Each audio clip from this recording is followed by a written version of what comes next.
Marcus wiped the grease from his hands and glanced at the clock above the garage door. 6:47. He had exactly 13 minutes to pick up his 7-year-old daughter Lily from the after-school program before they charged him a late fee he could not afford. If you believe in kindness, second chances, and the power of small moments to change lives, please like, comment, share, and subscribe to Kindness True Stories. Also, tell us in the comments where in the world are you watching from. He grabbed his jacket, shouted a quick goodbye to his co-worker, and jogged to his beat-up truck, praying it would start on the first try. It did, barely. The engine coughed like an old man waking from a long sleep, and Marcus pulled into traffic with the particular kind of exhaustion that only single parents truly understand. He had been doing this for 3 years now, ever since his wife left without a warning, without a note, without looking back. He had learned not to be angry anymore. He had learned to just keep moving. Lily was waiting by the front doors of the school when he arrived, her small backpack nearly as big as she was, her face lighting up the moment she spotted his truck. That face was the reason Marcus got up every morning. That face was the reason he worked double shifts without complaining and skipped meals so she could have the good lunchbox snacks.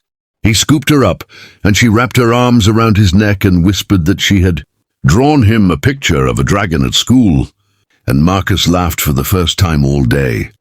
The next morning at work, his boss called him into her office. Her name was Diana Reeves, and she was the kind of woman who made people nervous without trying.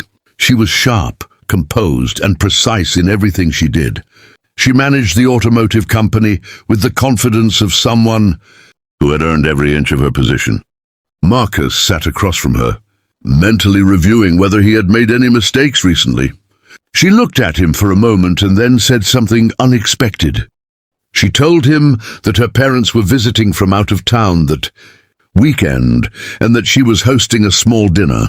She said she needed someone genuine at the table because her family had a way of making everything feel like a performance, and she had noticed over the past year that Marcus was the most genuine person she had ever worked with. She asked if he would come. Marcus blinked. He thought perhaps he had misunderstood, but her expression was steady and sincere. He told her he had a daughter and no babysitter on weekends, and she said without hesitation that Lily was welcome too.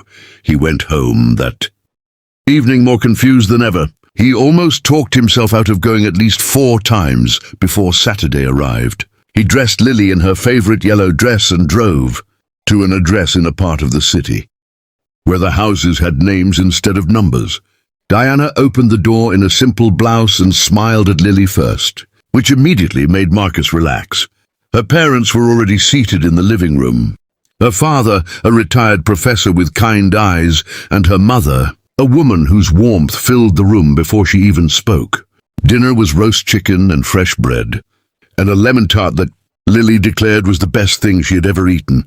The conversation moved easily between stories and laughter. At one point, Diana's mother asked Marcus how he managed everything alone, and he answered honestly without self-pity. He said some days were hard, and some days Lily drew him dragons, and that was enough. The table went quiet for a moment, the way tables do when something true has been said out loud.